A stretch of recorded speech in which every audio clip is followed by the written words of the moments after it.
అంతవరకు స్టార్ట్ అయ్యి ఉండదు. కానీ తన భార్య చేతనో లేదా తన తల్లి చేతనో అసమర్థుడైనటువంటి వాడయ్యా ఇతను, ఎందుకు పనికిరాడు, అందరూ ప్రపంచంలో ఎంత యాక్టివ్గా ఉన్నారు అనేసి అంతవరకు వాళ్ళ కుటుంబంలో కుజకర్మే ప్రవేశించి ఉండదు.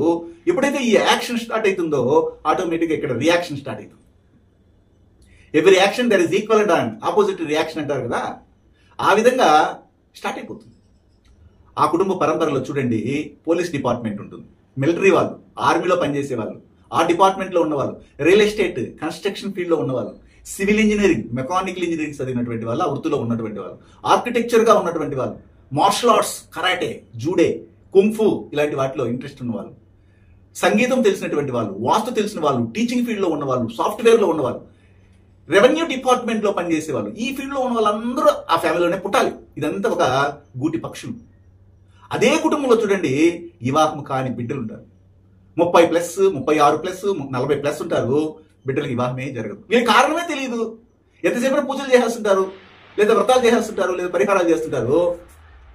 25 సంవత్సరాల వయసు నుండి స్టార్ట్ చేస్తుంటారు వివాహ సంబంధాలు చూడడానికి, 40 సంవత్సరాలు వచ్చేస్తుంటుంది, 15 సంవత్సరాలు ట్రై చేస్తుంటారు, చివరికి పెళ్లి కాదు. అప్పుడు ఏం చేస్తాడు, అమ్మాయి తనకంటే చిన్నవాడైనటువంటి పెళ్లి చేసుకోవడానికి ఇష్టపడుతుంది, అబ్బాయి తనకంటే ఎక్కువ వయసులో ఉన్న అమ్మాయితో వివాహం చేసుకోవడానికి ఇష్టపడి వెళ్తారు. లేదంటే అబ్బాయి ఆల్రెడీ పెళ్ళైనటువంటి అమ్మాయితో, ఆల్రెడీ బిడ్డలు కన్నటువంటి అమ్మాయితో వివాహం చేసుకోవడానికి ఇష్టపడతాడు. అమ్మాయి తనకంటే 20 సంవత్సరాలు, 15 సంవత్సరాలు, 12 సంవత్సరాలు పెద్ద అయినటువంటి అబ్బాయితో ఎట్లయినా వివాహం చేసుకుని మనం ఈ జీవితాన్ని ముగించాలని ప్రయత్నం చేస్తారు. ఇవన్నీ ఎలా వస్తున్నాయి? ఏ కర్మారిజిస్టి కలిగినటువంటి ఫీల్డ్లో ఉన్న కుటుంబంలో ఉంటుందంటే, ఇది కావాలంటే పరిశీలించండి. మీ కుటుంబ పరంపర అంతా ముందర పెట్టుకొని జాతకాలు పెట్టుకొని చూడండి. ఒక్క విషయం కానీ పొల్లు పోదండి. దీనిని మనం ఎక్సీడ్ చేయాలి. దీని నుండి బయటికి రావాలంటే మూఢ నమ్మకంగా ఆ గుడికి పోతే, ఆ గుడి లోపలికి బయటకు వచ్చేస్తే బాగా అయిపోతాం, లేదా ఆ పుట్టకి నీళ్లు పోస్తే బాగా అయిపోతాం, లేకపోతే అక్కడికి వెళ్ళి పుల్ల దొండాలు పెడితే బాగా అయిపోతుందని చెప్పే నకిలీ స్వాములు, నకిలీ బాబాల దగ్గరికి వెళ్ళి సమయం వృధా చేసుకోకండి. దయచేసి చెప్తున్నాను, మీరు వినాలి కంపల్సరిగా. ఇంకా కూడా ఆధునిక యుగంలో మీరు ఉండి కూడాను అలాంటి పనికిమాలిన మూఢనమ్మకాల వైపు అడుగులు మాత్రం దయచేసి వెళ్ళకండి. మన సాంప్రదాయాన్ని, మన ఆచారాన్ని పాటించడంలో తప్పు లేదు.